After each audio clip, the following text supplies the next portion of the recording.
Good morning, Wodapalooza. I am Scott Schweitzer. I'm the Clydesdale. I'm the host of the Clydesdale Fitness and Friends podcast.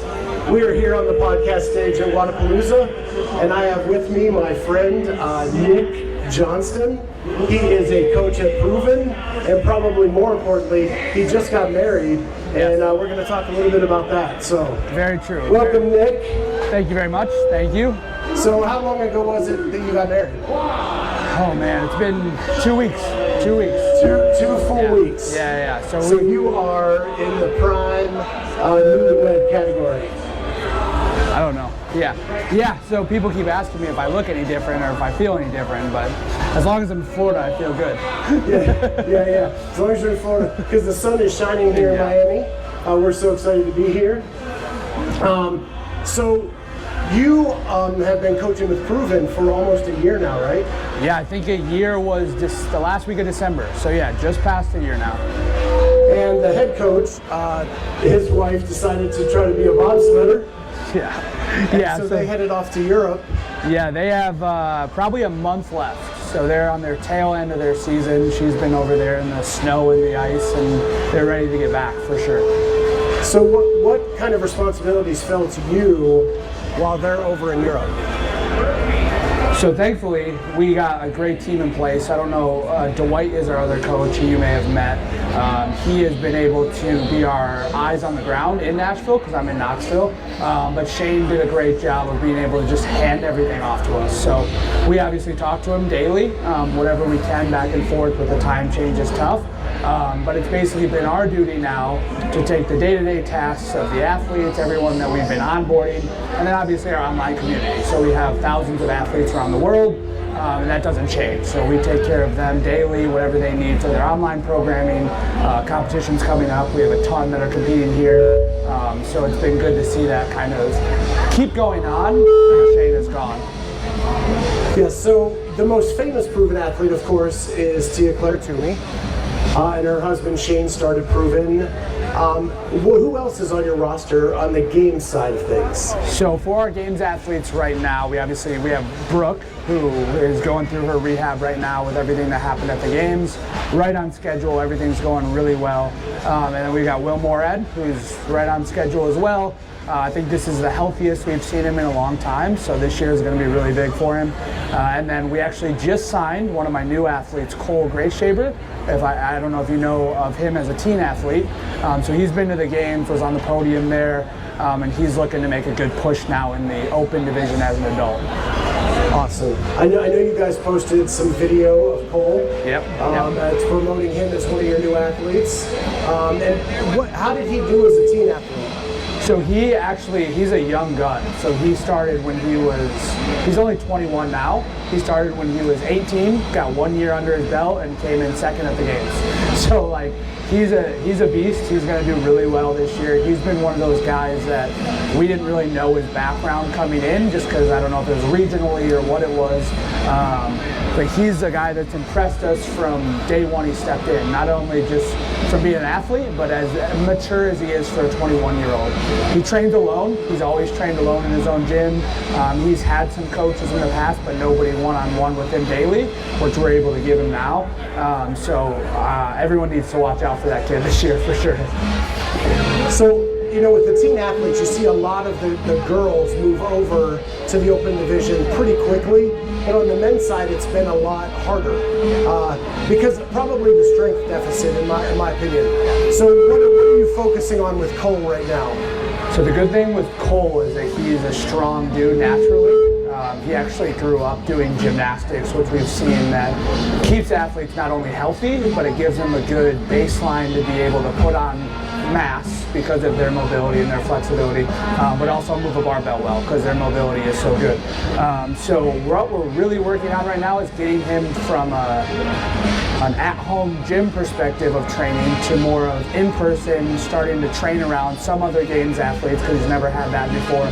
So he can step on the floor at semifinals, he can step on the floor at the games, and he'll have experience to be able to handle kind of the exterior things that are going on rather than just the interior.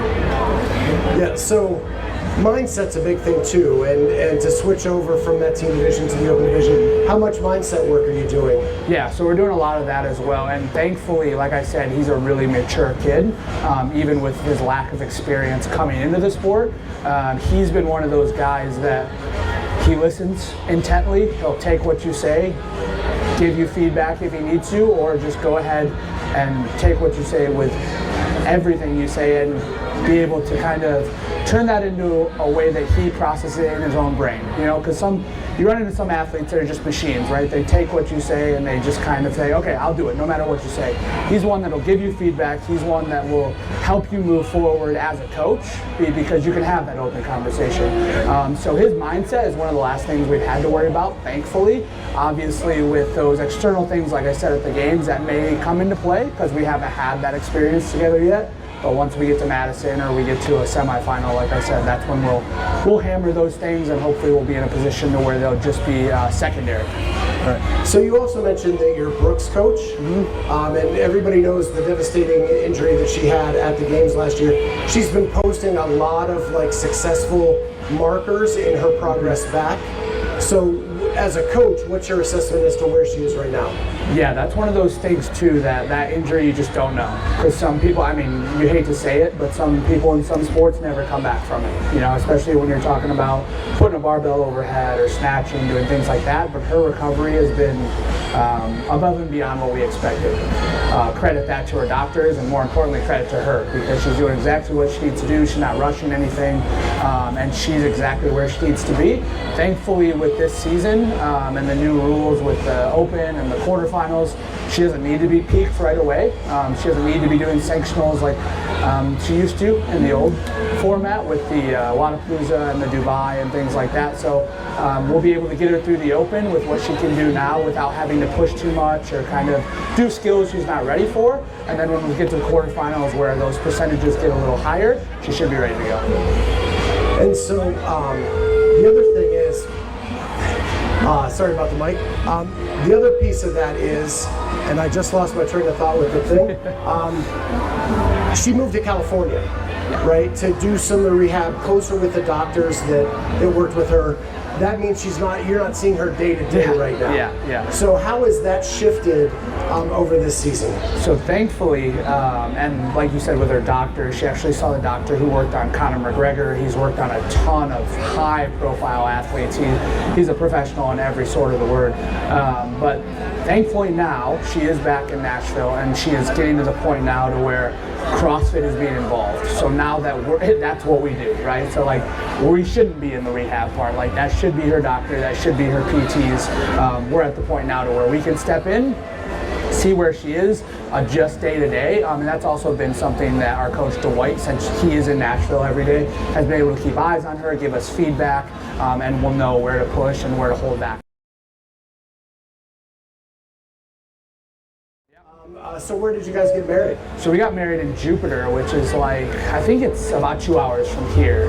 We actually flew into here a couple weeks ago, took a nice drive down, got to see all of Florida, because shockingly enough, it's snowing in Tennessee.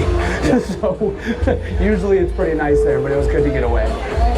And so if people don't know, you actually married an athlete that is performing here this weekend on the May Fem team. Yes, the May Fem team, and they are fun to watch because they train all together when they're in the off season. Even though Haley's an individual, they're in the barn together every single day when they can be. Obviously with the team having to be there with the new rules, they do not always team workouts, but they're always doing things at the same time. So it's kind of a no-brainer to get them all together for this.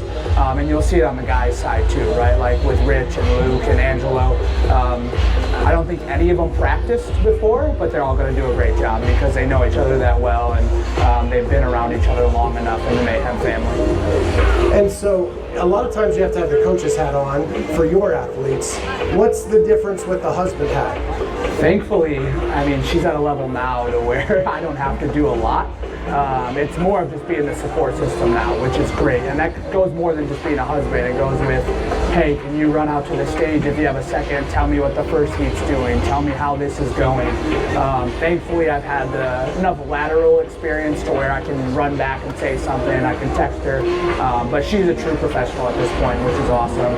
I think if it was a newer athlete that we were coaching, going back and forth, it would be more difficult. But she's at the point now to where we can give each other feedback, we can give each other tips, and I can help her out in any way I can.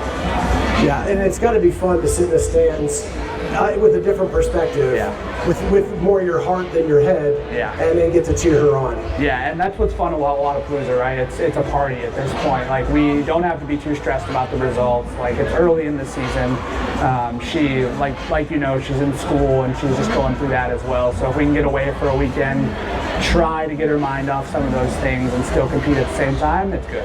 Yeah, I don't think many people know that at the games, her and the Mayhem team won. Yep. And we're talking about Taylor Williamson. She was going to school full time and taking tests during the week of the games. I'll never wish that week on anyone from the stress that was going on for her at that. She was, I think Wednesday at the games was their first day of competing, so they had to swim, and then later at night, the thruster wall walk workout, and she had to go back and get on her computer that night and take an exam, or she would have been kicked out of school. So it's like, thankfully now, I say thankfully, but she was working overnight shifts 2 weeks ago to start her clinicals, so it's like, you got to pick your poison there. You either get to work all night and then train during the day, or you got to sit in class all day. So we're trying to figure out what's better, but thankfully we're moving forward. Things are going well. Obviously, they did win the games. That was their goal, so we'll do it again this year. All right, so she's back with Mayhem. She's back for another run, doing the school thing. It's clinicals now, though. Yeah, thankfully, and the school's been great. South College has been awesome. They actually helped her set up clinicals towards Cookville, towards Knoxville,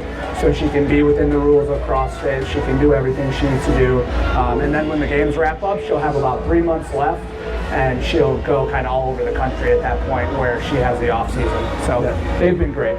So I want to thank you, Nic. I know if people want to see you or ask you questions personally, you're at the Proven booth this weekend here at Wodapalooza, and you'll probably be in the stands when Mayhem is competing. Yeah, I think it's going to be an 8 to 8 every single day, so I'll be around somewhere. Our booth is right near the entrance if you guys want to come check it out.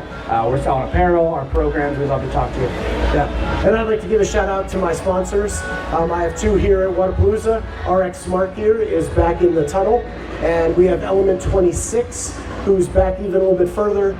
Check them out. They are great sponsors, great equipment, super innovative, and I hear that Margot Alvarez is part of the RX Smart Gear team. I've seen her walking around. She's so somewhere. If you want to say hi to Margot, stop by there. Awesome.